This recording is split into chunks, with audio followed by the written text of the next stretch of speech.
What up, guys? Welcome back to another episode of the Shinobi Squad Podcast. I'm fan service Renji. I'm Shana Mostella. Today, we're going to talk about toxic family members. We all got them. Mm-hmm. The question is it okay to cut off family members if they're toxic?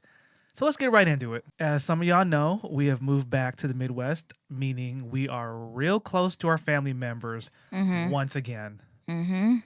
There's a love-hate relationship with that. On one end, you're really happy that you can be near your family. If something happens, you're there. Mm-hmm. If there's a celebration or just whatever, you don't miss out on family activities. Then once you start spending time with family, you quickly realize why you moved and why you want to be far away from them in the first place. Mm-hmm. This past weekend was a very triggering weekend for me. It's the first time I've seen a couple of my family members like that, but we'll get into all that. So let me ask you, Shana, do you have toxic family members? Oh, yeah. I definitely do. Let's start with my father. I don't talk about him much. He didn't raise me. He's from Michigan. I was raised in Chicago. He decided that after I was born, that he wanted to stay in Michigan. He wanted to do his own thing because he had his own house. He had his own career. He didn't really want to mess that up or whatever the case was. And my mom wanted to move back to where her family was, which is in Chicago. In a nutshell, my dad didn't raise me. He was there like sometimes when, when I graduated or like something like that, like milestones in my life would happen. And that's a big gap from when you were born to when you graduated. Like, damn, was he really in your life? I mean, like milestones, like maybe some of my birthdays as a kid, and like I was getting to that. Okay. Well, I was gonna say you jumped from I was born, and then he was there when I graduated. Like, whoa. No, I was getting to that. So he was there in between, like for some birthdays, here and there, just not like present all the time. And he definitely did not like raise me. He didn't like have any say in anything in my life like that. Okay, so before you move forward, the determining factor of your parents really staying together was he wanted to stay in Michigan and your mom wanted to go back to Chicago? Yeah. From what I know and from what I've seen myself, it was that cut and dry. Mm-hmm. But talking to my mom a little bit, she didn't want to move to Michigan and she didn't want to have her life out there. So she wanted to go back to what she was used to, and my dad wanted to stay with what he was used to, basically. It was pretty much just because nobody wanted to sacrifice what they had, essentially. So, which is a hard choice, especially if you have a house. You have a house. Like, that's your home. It's not like you're in an apartment. Mm-hmm. And, of course, for your dad to have a house, he's probably established in a career or a job financially. Right. That I get it, but damn, it was just like that. And when it came to parenting for him, I respected him just because he was my father. I didn't respect him because he was some kind of authority figure in my life that I had to listen to because he wasn't there. Yeah. So as a kid, being a little shit, it's like, oh, you're not here. I can do whatever I want. So what are you going to do? Spank me over the phone? Oh, ouch, that hurts. Oh, no. And the saving grace with that is my mom and dad never got along. Yeah. They were always arguing from what I can remember. They can never be in the same room or the same place at the same time for very long. So there was reasons why my dad kept his distance a lot, but he would always come through, like if it was my birthday or if it was time to be like financially raising me, but the point was he just wasn't there. Yeah. And he didn't have that authority figure in my life. I never saw him that way. Years later, fast forward, I grow up and I graduate high school. I'm turning into a young woman. That's when I felt like he really wanted to be that authority figure in my life. It's like, yes, I understand. Like, it's coming from a place of him being my father and him missing out, but that's not my fault. And I never felt like that was his place to want to, like, finally just be in my life. And, like, he wants to be a part of things now. And it's like, I'm at the point where I'm growing up. I don't care about that anymore. I was never mad at my father for never being around, but I still didn't want to hear it. Yeah. I didn't want to hear it. It was, to me, I saw that as being toxic. Like, oh, all of a sudden you want to spank me and, like, be an authority figure and tell me what to do. It was never like that with him. So why would I start thinking of him like that now? Yeah. Years go by. I'm 20 now. I'm in college, still acting the same way. Still just threatening me in ways. Like, Yeah. if you don't do this, then I'm like, oh, what are you going to do? You know? Yeah, yeah. And then, like, after that, same thing. Years go by. To this day, he still wants to be that political figure in my life. Yeah. And there's just no room for it. I'm over it. It's like too little, too late, right? Yeah. It's like he can have a relationship, but it seems like the relationship he wants to have as your father figure, that time is come and gone. What makes it toxic to me mostly is because I've had this talk with him before over and over again, telling him, like, I'm old enough now. I don't need that in my life. Like, if you really want to be in my life, then stop treating me like a child. Stop treating me like where you left off in my life. Yeah, yeah. It's not fair.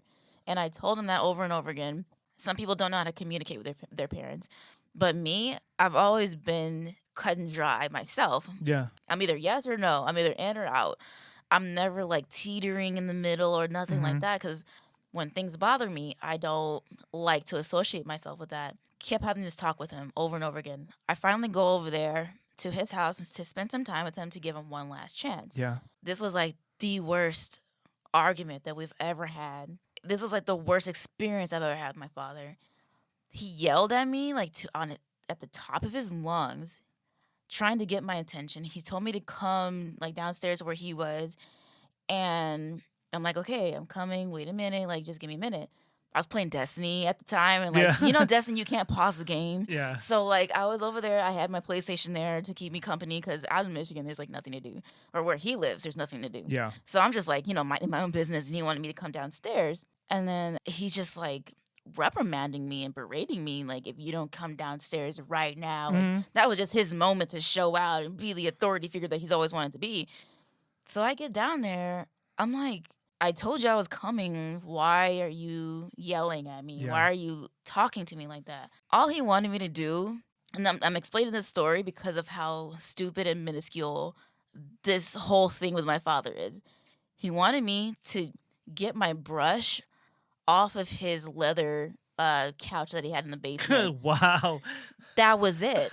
He was yelling at me, berating me. If you don't do this, if you don't let you get down here right now. I get down there and it's just my brush sitting on his leather couch that I had left down there by accident. I'm like, this is all you wanted? You could have waited. And me being the adult, because I was well into my 20s around this time. And I'm like, this is all you wanted? Like, I don't understand what you're going through. What's wrong with you? He stands up, gets in my face, yells into my face, berating me, calling me names, doing all this and da-da-da-da, acting like I'm a child. And after that, because I had already spoken to him about this, because I've already had talks with him about this, and then he wants to do that, that was it for me. Yeah. I told him, I'm like, straight up, I forgive you. I understand you're coming from a place of you want to be in my life again. You want to just start, like, pick up where you left off, but I'm over it. It's over. I don't want anything to do with you. Yeah. And since then, I haven't had anything to do with him. Yeah. That's what made it toxic for me. Wow. He was never there for you, so it's easy to cut those ties. As much as people tell you, this is your family, this is your flesh and blood, but I'm one of those people that also believe your family isn't just your flesh and blood. Yeah. And your flesh and blood isn't always your family. Family is people who are there for you, who generally care for you for your well-being, not for them.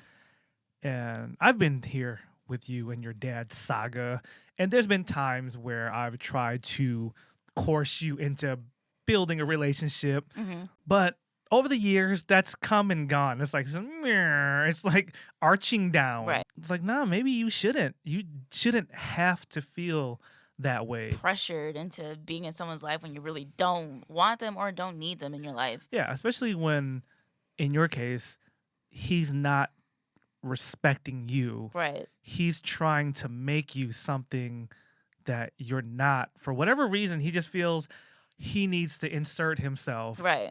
Instead of trying to just be here for you and just accept that this is his life with you now. Right. I kind of had an experience with my mom that wasn't necessarily similar, but it was along those lines.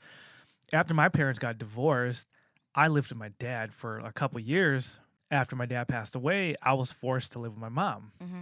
And as some of y'all know, my mom was never the super motherly type. Even when my parents were together, never saw my mom. She always worked nights, so we spent most of our time with my dad. Saw mom on weekends. She'd cook, make sure we didn't die. That was it. So when we were dumped on her lap, like, all right, you got to raise these kids now. Your ex-husband's passed away, so these kids need to stay with you. Right. My mom had no idea what to do.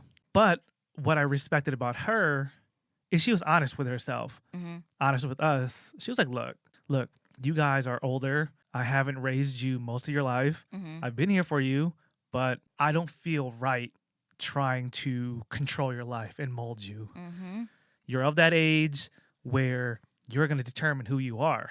And she gave me a choice. She was like, I could try to raise you and tell you what to do and what not to do and be a quote unquote mom in that sense, or you could be your own man and do whatever you want. That comes at a price.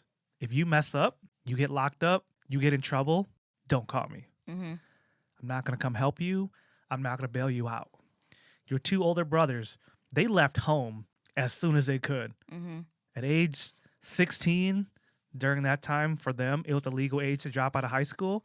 My two older brothers dropped out of high school. Straight A students dropped out, said, screw it, I'm done.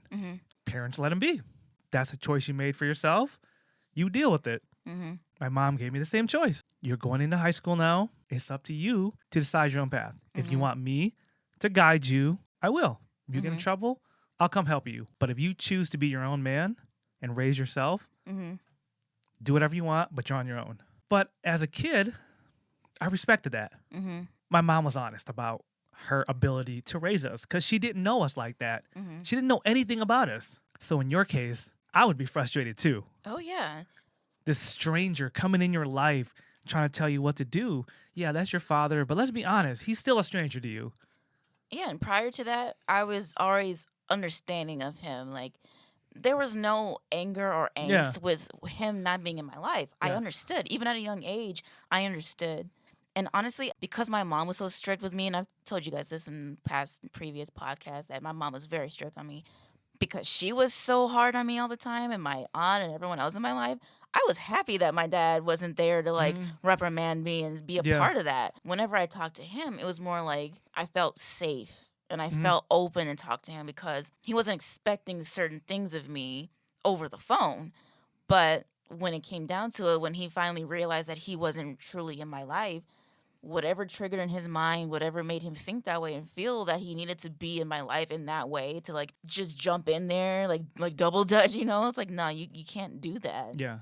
You can't. I wish my mom and my dad were like how your mom was because that just seems more cut and dry to me. It's more simple. And that's what I would have been more accepting of. Yeah. Just I understand I wasn't in your life. I understand this. Just an understanding. And that was the key word your mom told you. She understood that she wasn't in your life. And that's all I ever wanted from my parents and my dad, But because he just didn't understand, and because I kept having to talk to him and kept having the same talk with him, and he still just didn't get it, you know what? I ain't got time for it. Yeah. Don't. No, I don't blame you. I guess fortunately for me, by the time they were the same age I was, they were already having their lives determined for them. My mom was getting ready for what is kind of like an arranged marriage, but it's not, but it is. Yeah. And so was my dad. So my mom was willing to trust me to lead my own life because when she was that age, she had to live her own life too. Right. Back in Southeast Asia, they cut you off real quick. Right. And tell you to go survive. Yeah, and you got to get ready for marriage and possible babies and all at a young age. So she might have looked at you guys like, oh, you have way more freedom than I did. I know. They're like, go live your life. You don't understand. It's like, what do you need me for? I know, right? When I was your age, you know what I was doing? Right. Go raise Pokemon, not children.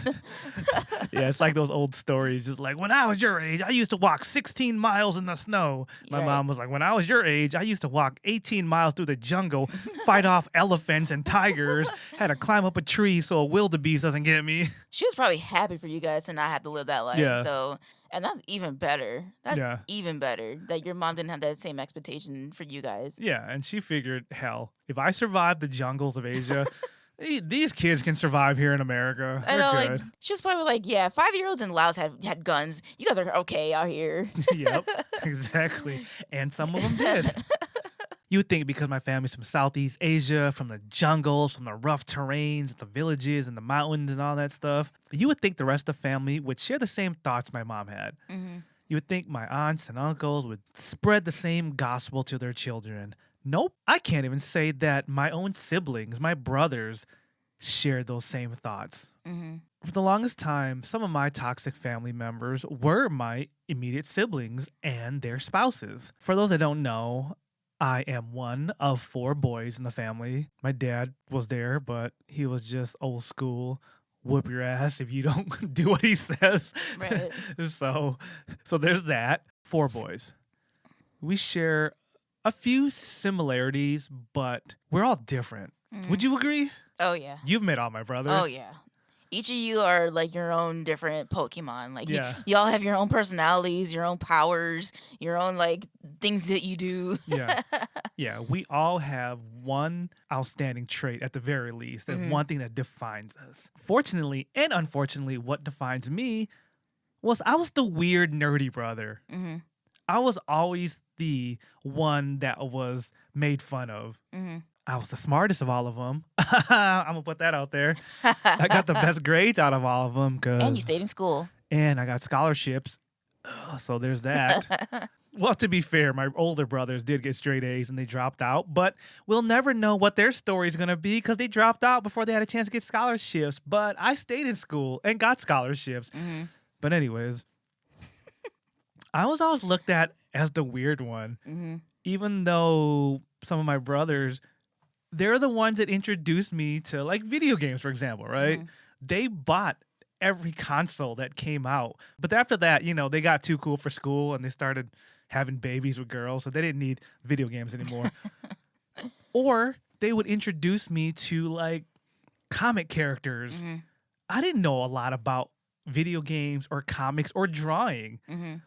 But for some reason, I took all that and made it a part of me. But then I'm the nerdy weird brother. Mm-hmm.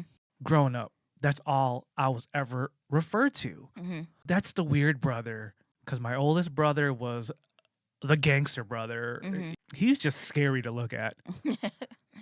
I'm sure Shana can. Oh yeah. I'm sure Shana I was scared of him would for agree. Years. You're still scared of him, aren't you? He's mellowed out a lot and he's easier to talk to now. But like when I first met him, he was like mean mugging for no reason. I'm just like, I didn't do anything.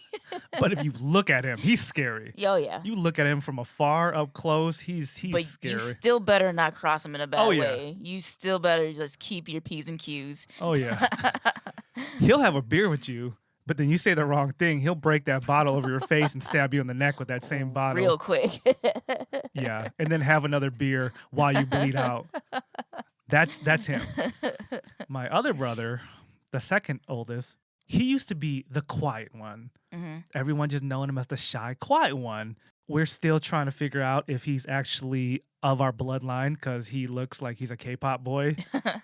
As grown as he is now, he doesn't match the rest of us physically. He's taller. Mm-hmm. He's very light-skinned complexion. Mm-hmm. And even at this last family function, we're looking at him like, Mom's got some explaining to do. Like...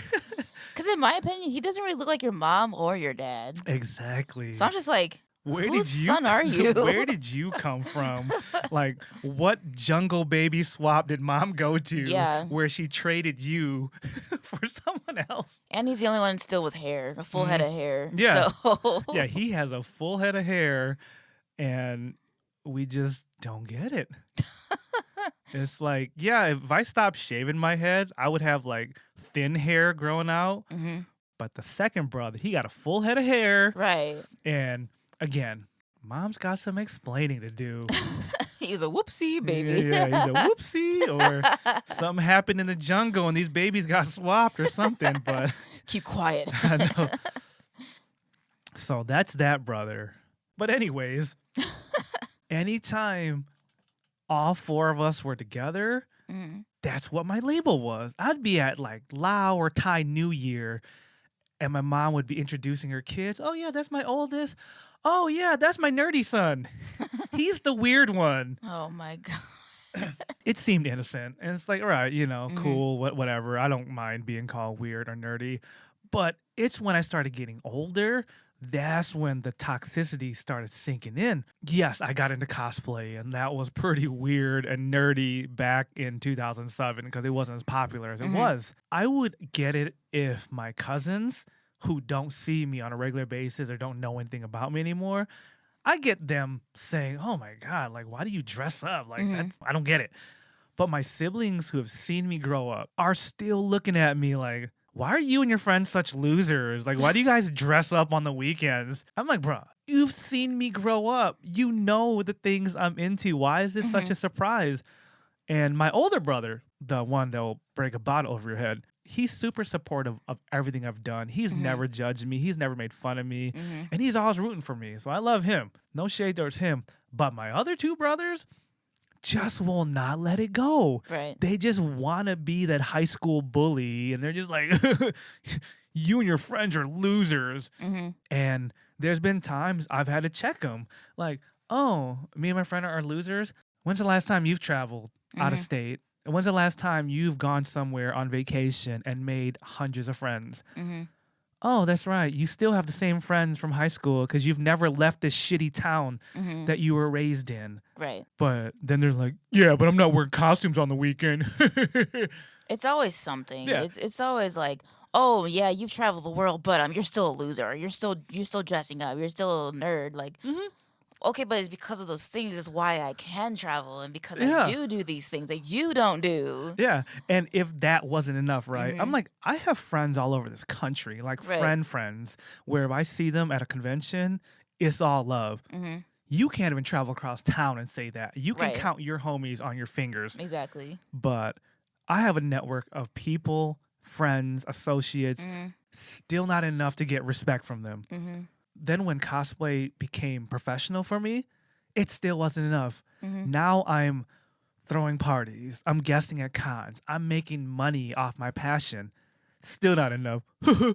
He's throwing nerd parties now so his nerds can party because they never party because they're nerds. And I'm just looking at them like, you guys are so ignorant and stupid. You're making fun of me that I'm throwing a party where I'm making more money in one night than you do in 1 week at your shitty factory job.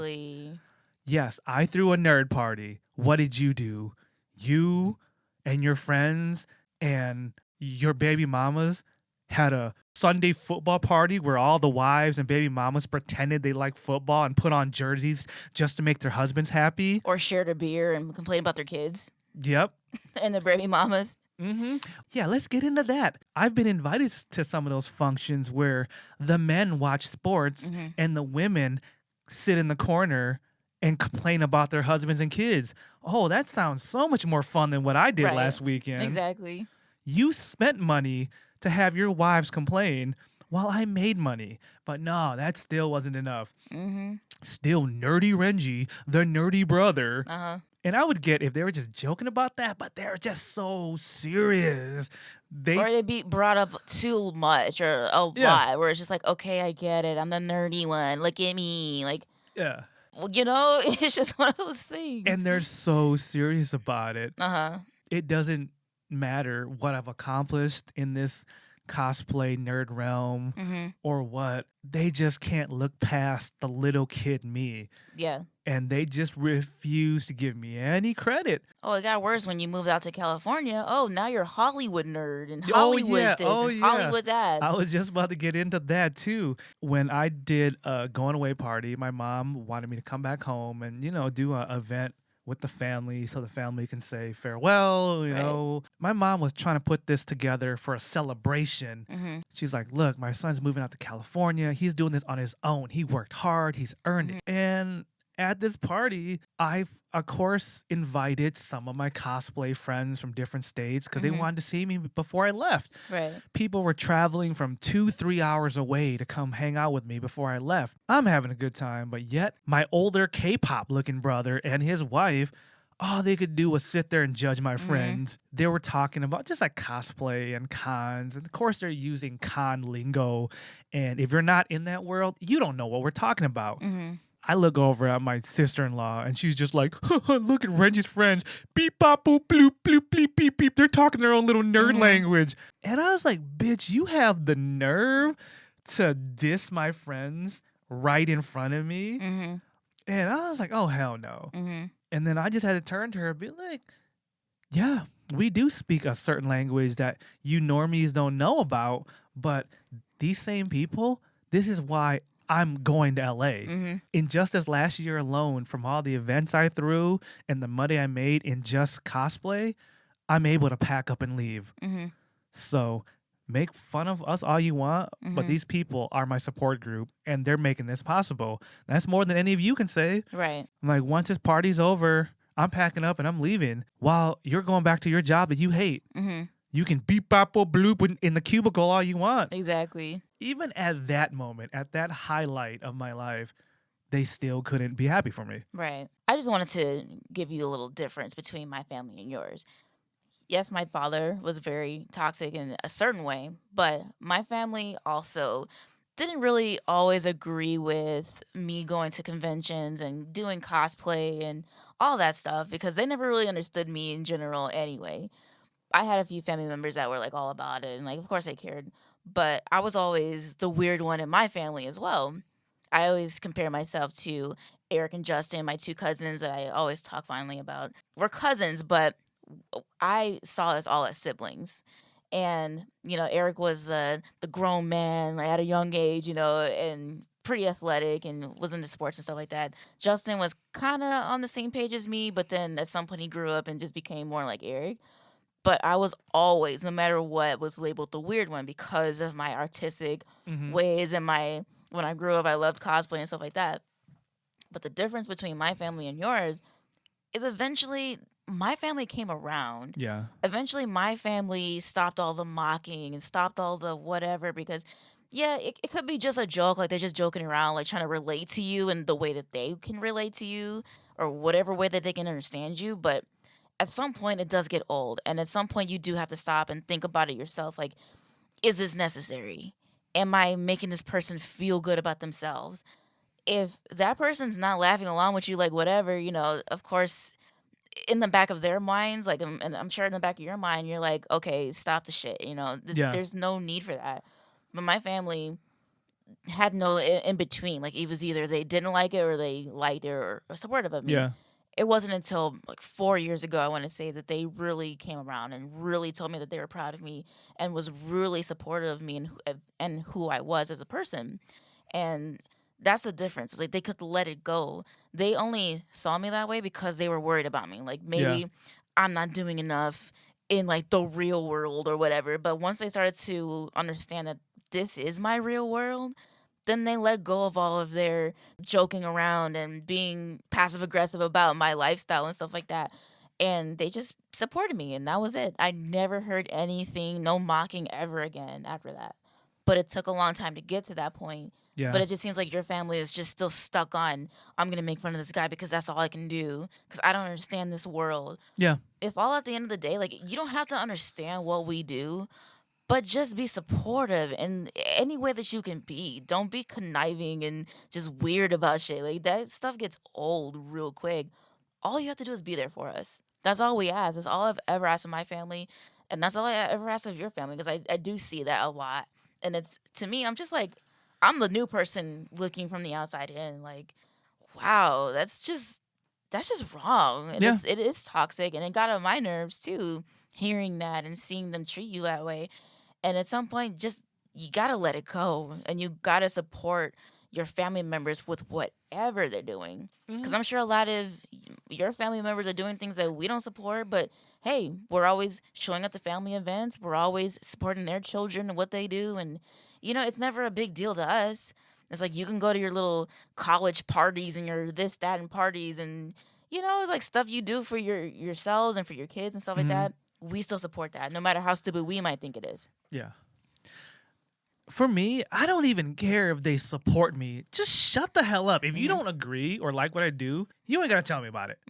as long as I'm not harming myself or Right. harming other family members, you ain't got to say nothing. Right. I'm at that point to where, like, don't support me. Don't come out to my events. Don't do anything. Just shut the hell up. That's it. I don't go and tell you how stupid the things you do are. Exactly. Just like Shana said, you go do something stupid that I don't agree with, I just let you do it. It's not harming you. You may have the money to go do it, then go do it. At the end of the day, we all live different lifestyles. Yeah. My family members chose to, have babies and go off and do what they wanted to do, and that's their life. Your family members chose to go off and have babies with multiple different people, and we don't judge them for that. So that's none of my business. I don't care. I will still come and support you no matter what the case is. I was just about to bring that up. I'm like, you know how many baby showers I've gone to that I didn't agree with? Exactly. It's like, boo-boo, cuzzo, brother, whoever, you couldn't afford the first kid you had, and then here you are wanting me to be happy that you have another kid. It's like another kid. Really? Another kid. And it's just different lifestyles. It's like, I don't think that that's cool. I don't think that that's, that's not normal to me, but that's normal to you. And it's like, that's your world. And of course, you're not going to understand anything else outside of that little box that you put yourself in, right? Yeah. So keep that in mind next time you want to, like, mock us and say how stupid the things that we do are, because we might think the same thing about you and the stupid things that you do. So at the end of the day, we're just different. Yeah, having babies you can't afford or don't want definitely goes in that stupid column. Yeah. That's stupid to us, That's you having a Super Bowl party in the middle of the week. That's stupid to us. You going out for beers in the middle of the night, like complaining about your baby mamas, plural. That's stupid to us. The list goes on and on. Like, that's normal to you, but that's not normal to us, But yet we still show up at your functions. You want us to come celebrate your new baby. All right, we'll go. Yeah. Oh, it's normal for you, but we could sit here and say the same thing to y'all. But at the end of the day, we're still supportive. Like, we still get it. Like, we don't have to understand what you do. Understand that we are there because we simply love our family. We simply are there to support the people that we care about in our life. Yeah. That's it. Plain and simple. How hard is that? It's not hard, but some people, like the people we've talked about, just don't get it. They just don't My get it. two brothers and their wives will never get it. Nah. And it's been years and years trying to break down accomplishments to them. They'll never get it. They only get finances. Unfortunately, people that do live in these small suburban towns, they live that keeping up with the Joneses life.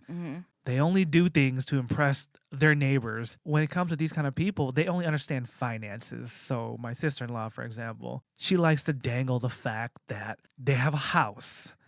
She likes to flex that her finances alone can pay for the mortgage and all the bills. So if her husband, my brother, ever loses his job, she can take care of everyone. What she loves to leave out was how long it took them to get to this point in life. It's like, boo-boo, I know your life story because I've contributed. But now, 12 years later, you pulled yourself out of a hole. What gets on my nerves is when it comes to that, they like to look at me like, what are you doing with your life? You don't have a house yet. Oh, you're just out there playing pretend and playing dress up. And my other brother likes to say that too, because he just flew into town for his birthday and he wanted to get the family together. And the first thing he said when he called me was, hey, I just wanted to let you know that I'm going to be in town. So before you go on your cartoon adventures, like... It was kind of funny at first, but I'm just like, you know what? Screw you. Right. He's like, before you go play dress up and put on your Superman tights, write this date down so you can be available. For their normal. Yeah. So you can stop playing pretend and stop being dumb and come be normal with us. Because that's normal to them. So anyways, back to what I was saying. They like to flex their finances because they don't see me with a new car like both of them have. They don't see me with a house. But yet they quickly forget that when it came to my brothers and my parents, I was the first to own a house. Mm-hmm. I owned a house before y'all even knew me as a cosplayer. Mm-hmm. So I've had a house way before any of these mofos in my family. Mm-hmm. But yet they quickly forget about that. Oh yeah, of course they forget about that because you wear tights now. Yeah. Yes, because I wear tights now. And it's just like, it took you how long to get a house after me? I'm like, I would still have my house if I didn't choose to pursue my dreams in working in entertainment. I could have lived here in Michigan my entire life. Had 16 kids by now. Yeah. But I got rid of my house so I can move to Chicago, so I can one day move to LA. They forget about that and they want to flex their brand new cars, but I'm just like, oh, that's cool. That's technically the bank's car until you pay it off. And it's like, our vehicles are paid off, you know? So we have newer-ish vehicles and stuff, but they're paid off. Yeah. That we don't have to worry about. You may have a 2018 Honda Accord, but ooh. Is that really something to brag about? You're making payments on it? Yeah, you have a car payment, something you got to think about and pay for every month, however, and it's not yours. Like, how does it feel to have something? Like, good for you, you have a car payment. It's like, oh, the bank's letting you borrow their car. Exactly. And it's stuff like that where they don't think about it. It's like how quickly you forget where you came from. We've all come a long way, and it sucks that people that are closest to us, people that were around us and know us better than anyone, can sit there and pass judgment like it's nothing. Like they didn't come from their own hardships. Like they didn't come from their own like technical difficulties growing up too. Yeah. You're good now, but you were not always on that same high horse that you are now. So how dare you pass judgment on someone that you really don't know anymore and just continue to just judge these people and judge your family. Like, this is your family, your blood. Like, why would you do that? And why would you feel comfortable doing that all the time? Yeah. It might be just joking, but it's not a joke anymore when you just keep doing it. It's like, at some point, it's like, do you have a problem? So then what is your problem? Lay it on the table. Why are you being passive aggressive? Just lay out on the table what your problem is so we can square it away so y'all can finally get over it.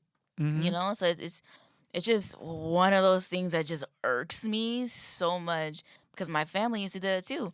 But the difference between mine and yours is my family grew up at some point and moved on. Yep. They moved on and they saw me for who I truly was. Finally, they were able to listen to who I am, not passing judgment, seeing things what they think I am. You know, there's two different things. So, yeah, that's my 2 cents. At some point, you just have to move on from these toxic people in your life, family or not. I didn't totally cut them off, be like, I hate you, I'm never going to talk to you again. But what I did do was distance myself. And when I say distance myself, I meant literally distance myself. I moved from Michigan to Florida, stayed there for a while, came back, moved from Michigan to Chicago. Stayed there for 4 years. I would still come home and see family every now and then. I was only like 2.5 hours away. I didn't really have an excuse not to come home for certain functions and stuff like that. Still, every time you come home, it's the weird brother. Oh, look at Renji and his little friends. Beep, bop, boop, boop, boop, boop. Being 2.5 hours away wasn't far enough. So California was perfect.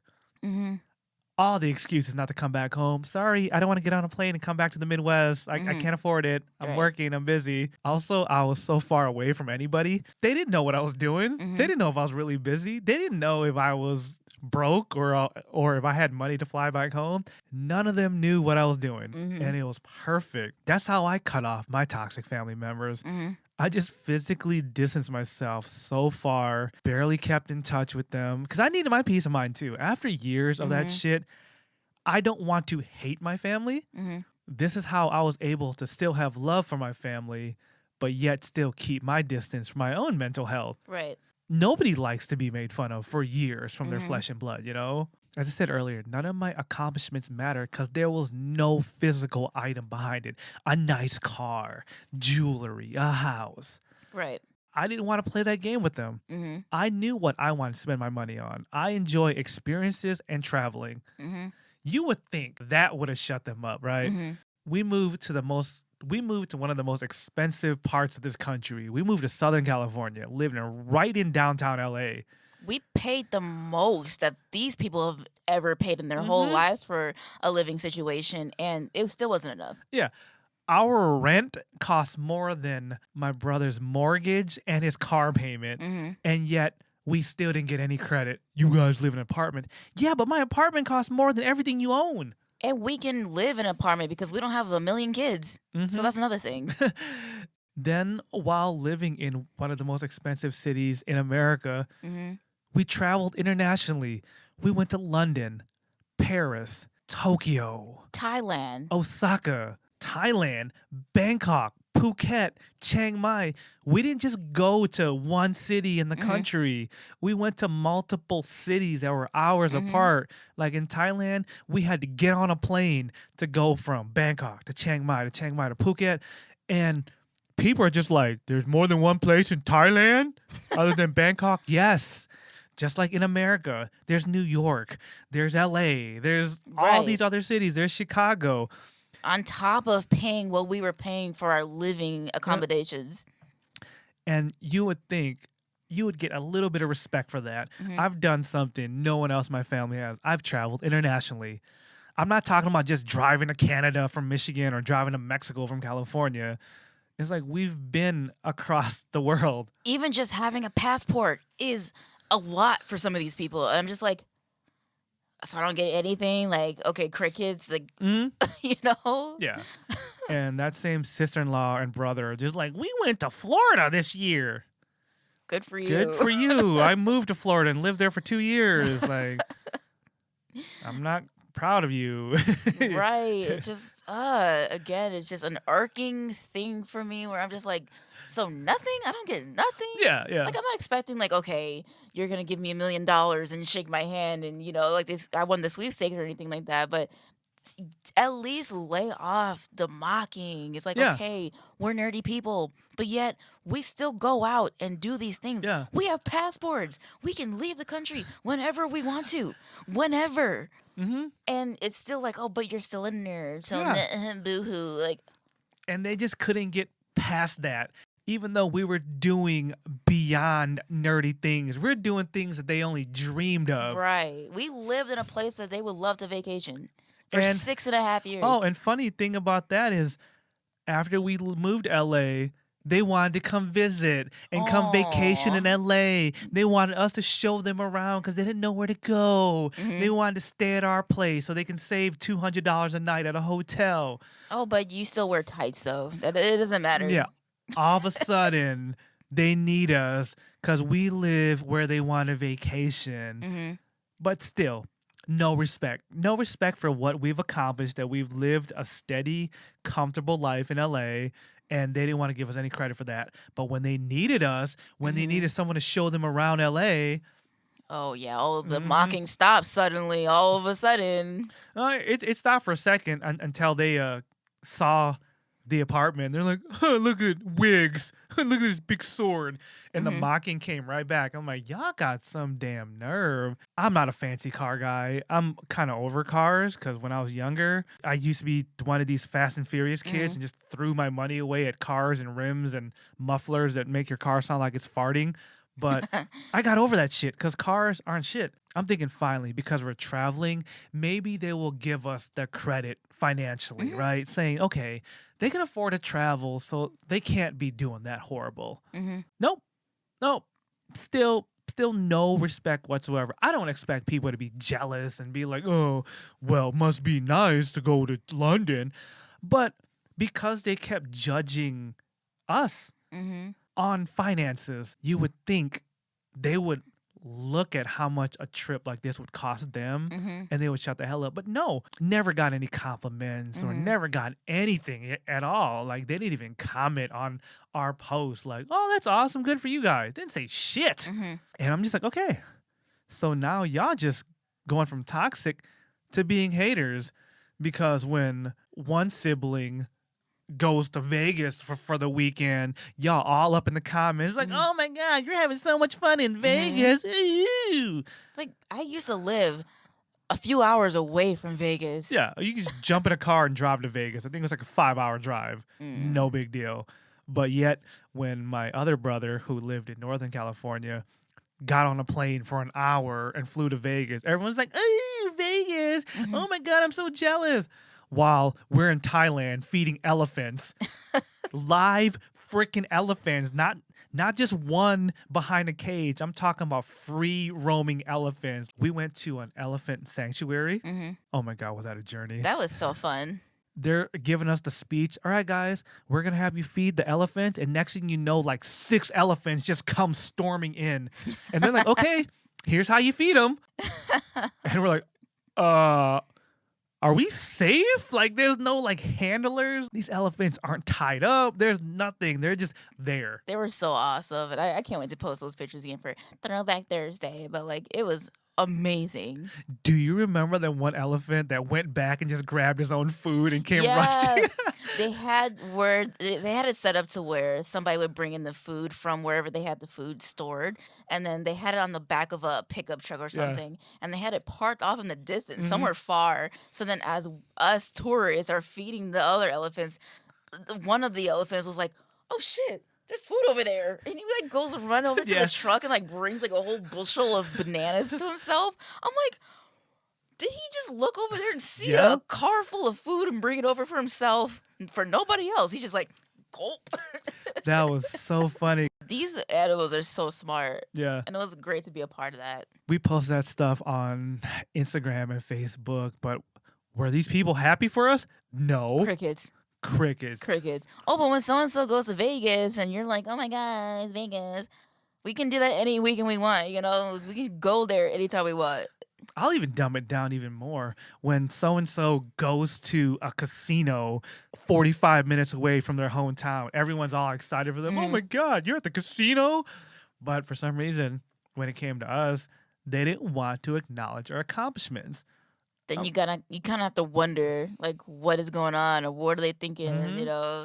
Like, y'all couldn't be happy for anything. Now we're trying to be on your level and flex finances, for example, right? Not that we were intentionally trying to brag we could go to Thailand or Japan, but just speaking on what is it going to take for you to finally acknowledge that I'm successful? What is it going to finally take for you to say, good job, you did it? Going to Japan, going to Thailand, going to London and Paris, nothing. I think the next time I saw them after that, when they came to California again, why don't you get a new car? That's all you have to say? Why do you drive these older cars? Because this car runs, it's paid off, so I could travel. And what's funny about that, I was just at a family function this past weekend, and my sister-in-law was trying to use traveling as a flex to my other sister-in-law. Her and my brother, they got super expensive cars. One of them drives like a $80,000 Range Rover, and she drives like a Mercedes, and they spend like $1,500 a month on car payments for both their cars. And then that sister-in-law I was talking about was just like, you guys spend so much on your cars. Like, one of your car bills costs more than my mortgage. I'd rather save my money for traveling. Even with that statement, you value traveling, but you can't give me or you any credit for traveling. That's bullshit. Like, that's so toxic to have that kind of energy in your life. And those same people with the expensive cars will always put it, like, slip it in there somehow that they have a Mercedes and they have a Land Rover and they have... I'm like, are you really that above it all to where it's just you have to mention the things that you have? That's like me mentioning that I got 2 PS4s and a Switch. Just slipping it in there like, okay, like I'm going to end world hunger with my PS4s and my Switch. Whatever. Well, because unfortunately when people only value and judge a life on material things, they need to let people know what they have so they feel validated. That was so ridiculous. Just with a straight face. Oh yeah, I got a Mercedes, you know, I should brought it here, you know, because so you guys can see it. I don't give a shit about a car. Yeah. I already have a car. And it's paid off. Some people don't even have cars, and I feel bad. And it's like, I've been there. I've been on the bus. I've taken the bus before in California, okay, before I even had a car. That was rough. I couldn't get to LA to anywhere without taking a bus or anything, or a train. Like, I had to take a bus to a train. 5 buses to get to one train that leaves outside the city. That was rough. And y'all Chicago or New York people, y'all might be thinking, oh, a train or a bus ain't that bad. No. LA public transit. Oh, no. You honey. better not have a time that you have to be somewhere, because that bus, for example, is subjective to traffic. Oh, yeah. So that bus could take you 10 minutes to get somewhere, or it could take you 3 hours to get somewhere. And that was all during the time that I was on set. I had to be on TV lots, movie lots, everything like that. And you have to gamble when that bus or train is going to be around, because it's not like Chicago. It's not like New York where there's like buses, trains at all times of the day. Yeah. No, honey.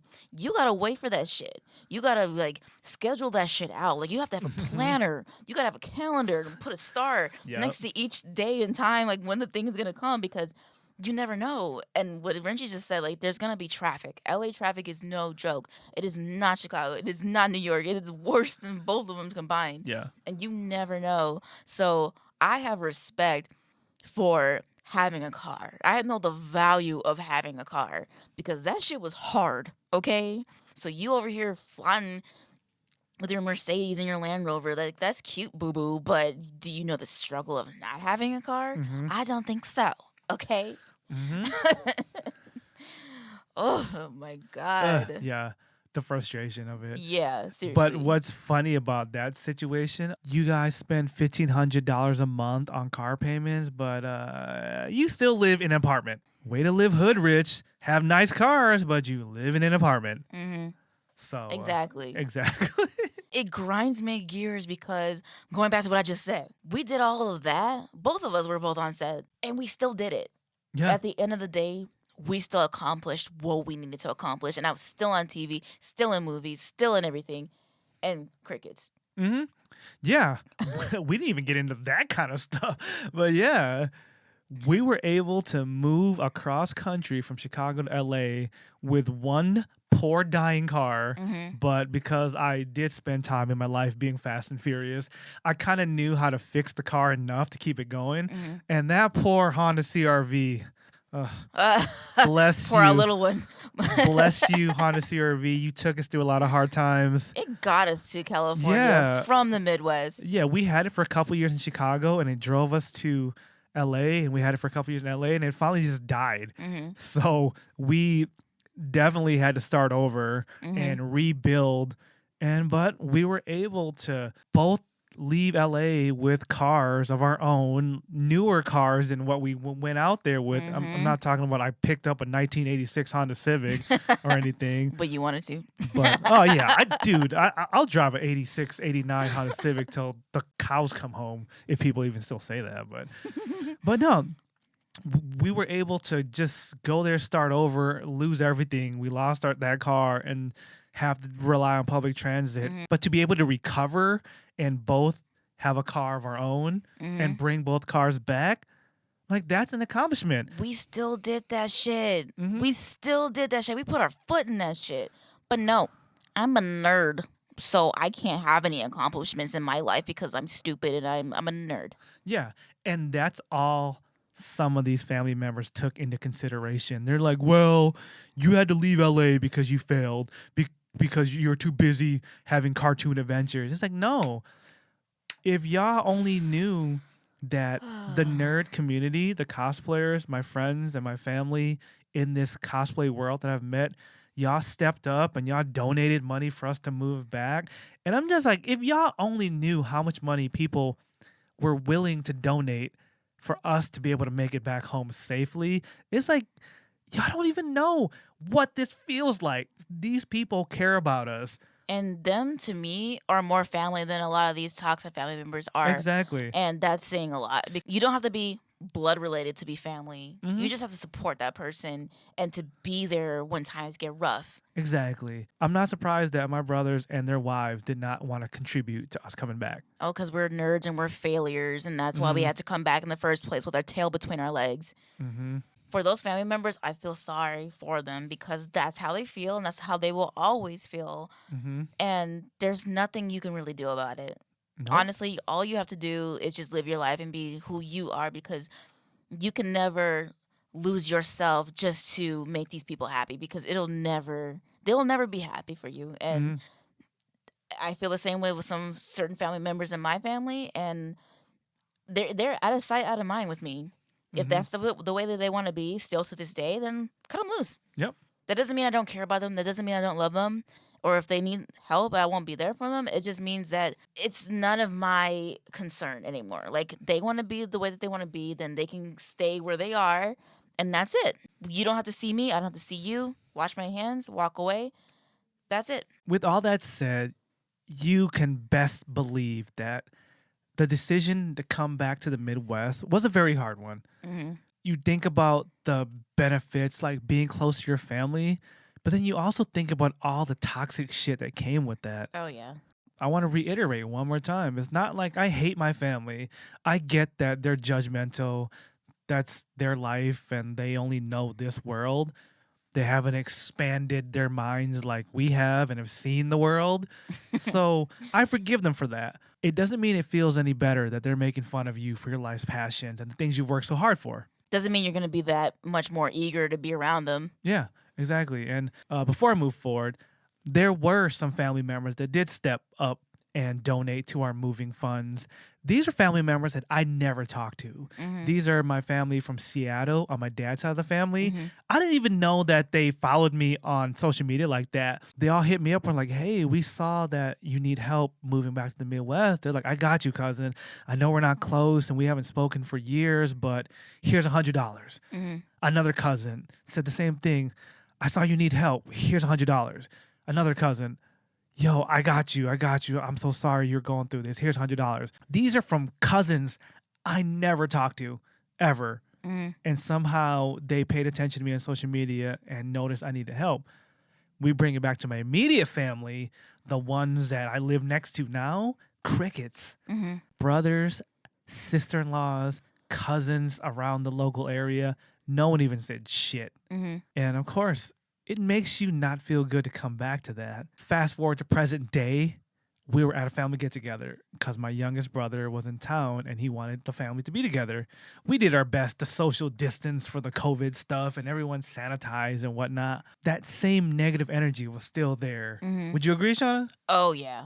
Big time. You could feel it because I saw it was all eyes on you as well. Mm-hmm. I felt like I had a little bit more attention on me than before, because before, that was around the time where I had just met you, and like it was more like all eyes were on me back then, but it was in a different way. Yeah, it was more like they didn't know who I was yet, and they didn't know, like, they didn't have years of like catalog things of me on Facebook and Instagram and stuff like that. So of course, a lot of these family members have seen my sexy side, my cosplay side, my OnlyFans side. You know, it's just a lot to like digest, and I get that. I don't know what was going through their mind because no one said anything to me. So I'm just like, you know what? I get it. I already knew coming off the bat, like I knew your family was like toxic or whatever.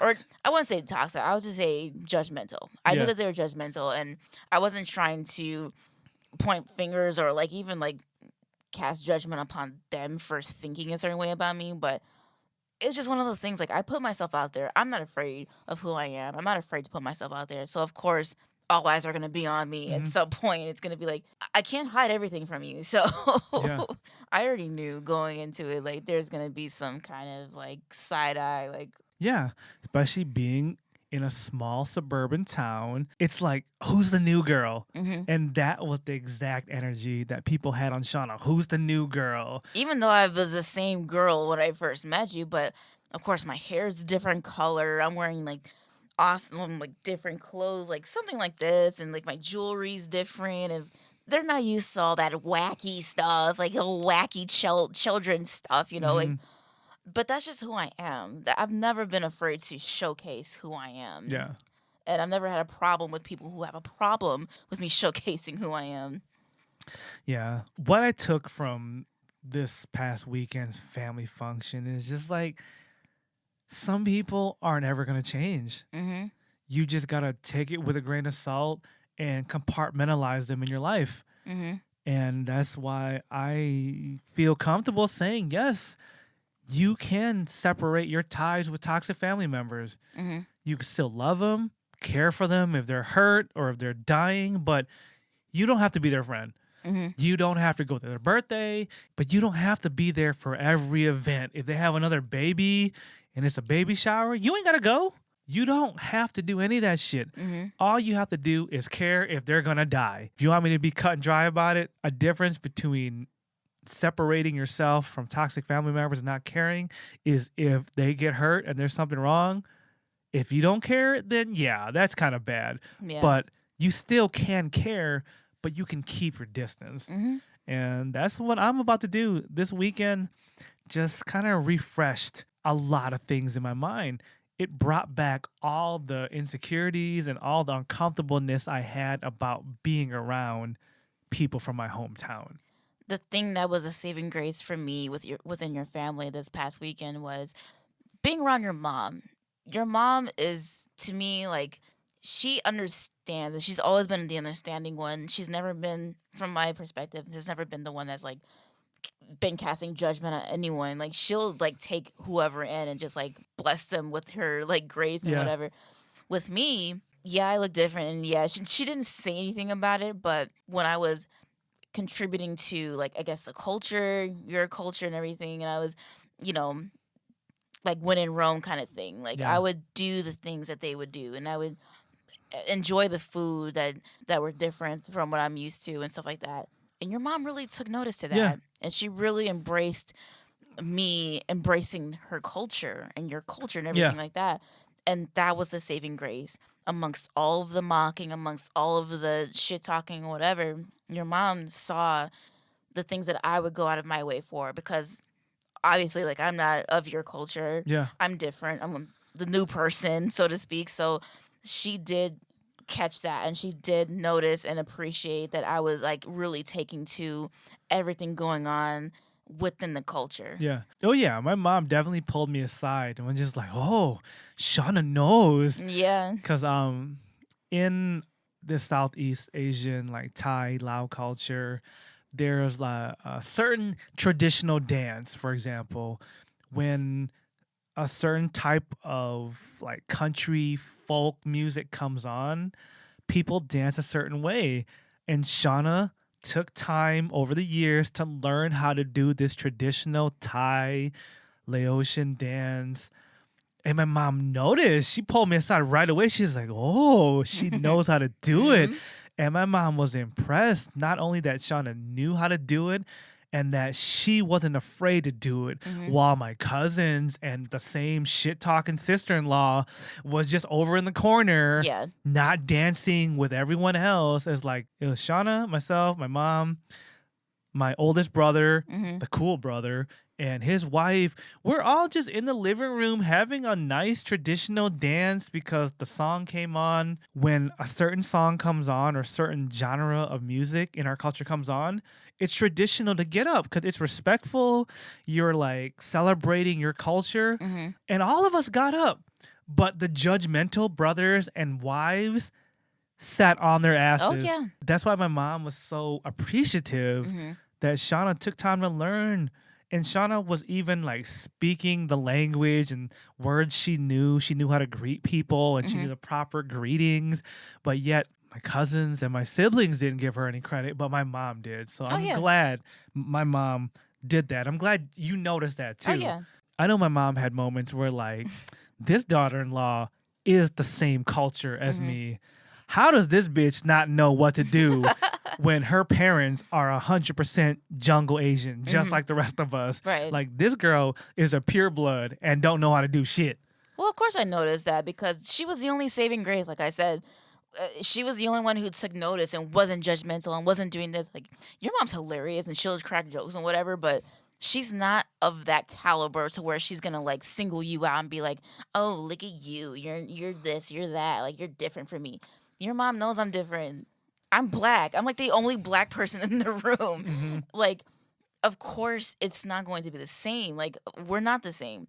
But your mom took time to notice and to actually get to know me. Like, your mom's never done that before. Like, your mom has always been like, whatever. But, like, this time around, because I'm who I am now today, like, I'm very more just outgoing, and I'm certainly more, like, talkative now than I was back when I first met you. So then it was more like an understanding, like, yeah, okay, I get this. Like, we can all, like, share the same space and be comfortable with each other. But let's be honest. My mom's also used to my brothers running through baby mamas. Oh, yeah. So she's like, she kind of looking at me like, you're still here? Yeah, exactly. That is the best point right there. She's so used to someone coming in and out of her son's lives, and just like, she's not going to be around next year. Exactly. So I don't blame her for being like that. But for her to show that much attention to you, you know, it means something. All right, guys, it's hitting that time where we should probably drop y'all some fortune cookie wisdom. You know, we've been talking a lot of negative stuff about our families, but everyone has these toxic family members and people don't want to acknowledge it. And we just want to tell you that it's okay to acknowledge these people in your family. You could still love them, but you ain't got to like them. See, there's a difference. You can still care, but you ain't got to mess with them like that. And that's all we're saying. We all got these toxic family members. A lot of us feel we have to hold on to them because we're family, but you really don't. Right. You have to care, but you don't have to hold on. You can put them on timeout. Pretty much. Yeah, you can put them on timeout. And hopefully we're giving you these examples just so y'all can understand that it's not just you. We all go through this. So many of us do complain about our families in that way. People just need to start stepping up and say, you ain't got to like your family. You got to love them, but you ain't got to like them. You're never going to agree with someone 100%. And being family doesn't make that any better. Being family makes that worse because you feel obligated to. But I just want to say, you don't have to be obligated to shit. Nah, definitely not. We got to stop pretending like we love every family member. We care about anybody. Hell, I'll be the first to admit, I don't know any of the names of my cousins on my dad's side of the family. And for me, it's the same. Like, I don't know anyone in the South. Like, any of my family members that still live deep in the South, I don't know y'all. I'm sorry. I haven't seen you in like 20 years. So. And when my mom was trying to tell me about my jungle Asian uncles and stuff, I'm just like, you have siblings still in Thailand and Laos? I'm sorry. Since when? Since when, Mom? Since when? But that's just the way it is.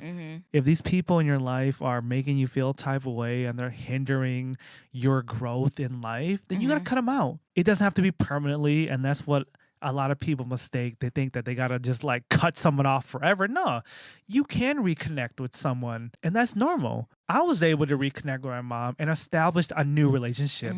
I didn't blame her for not being there to teach me how to catch a baseball and shit like that, or be at my high school recitals. But this is one thing I do credit my younger brother for. He was just like, I understand you weren't always close to the family because the way everyone picked on you, but that doesn't mean you can't build a relationship with them now. He's like, you could start with mom. Mom wasn't there for us, but I still forgave her. And I built a new relationship. And that's so valid. Like, I never thought about that way, too. It's never too late to start something new. So if you do have toxic family members, you can compartmentalize them and start a relationship. This can be the redemption arc in anime, right? It's like Zuko in Avatar: The Last Airbender. Yeah, he was a little shit and he was negative for the longest time. But once he started to value certain things, he came around. That doesn't mean he has to forget his past, but he can start building a new future. And that's what you can do with toxic family members. But you have to understand their flaws and put that in a box, but just put them where they belong. If you understand that you can't be around them for too long, then don't be around them for too long. show up at a family reunion, give a couple high fives and hugs, eat some shitty barbecue, and keep it moving. Right. But you're still keeping these people in your life. That doesn't mean you have to contact them on a weekly basis or go to every event, because it's when you do that, they remind you of all the negative things. So you can just do the minimum and just keep what's positive. Agreed. And that's what keeps me from kung fu kicking people in my family in the throat. I mean, I'm sure y'all can agree with that. Family members are toxic, and it's okay to cut them off. All I want to say to wrap it up is, like, just to conclude what Renji was just saying, like, it doesn't have to be forever that you cut these people off.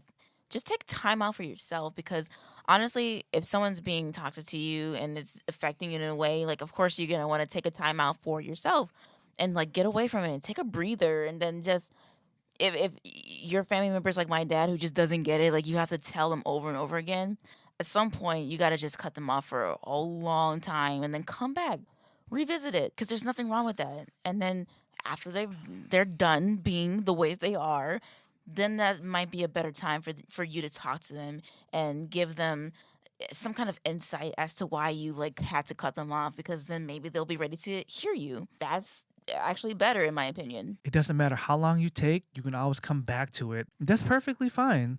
Like in Shana's case, she has given her dad so many chances. She doesn't hate him, but she isn't always obligated to give him a chance right now. So when she resets herself, she's willing to talk to him again.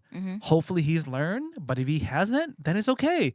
We can pause until it's time to try again. Nothing has to be fixed right away. Oh, okay. That got a little deep. A lot of deep. It got a lot of deep. So, yeah, we appreciate you guys for joining us on this really serious conversation. Y'all know what to do. Follow the social medias. Give us a like, subscribe, follow. All these little things really does help us out. We're trying to expand this podcast. So every comment, every like, every share, it does mean so much. Anyways, thank you so much for tuning into this episode of the Shinobi Squad Podcast. I'm Fan Service Renji. I'm Shana Mostella. We'll see you guys next week. Bye, guys.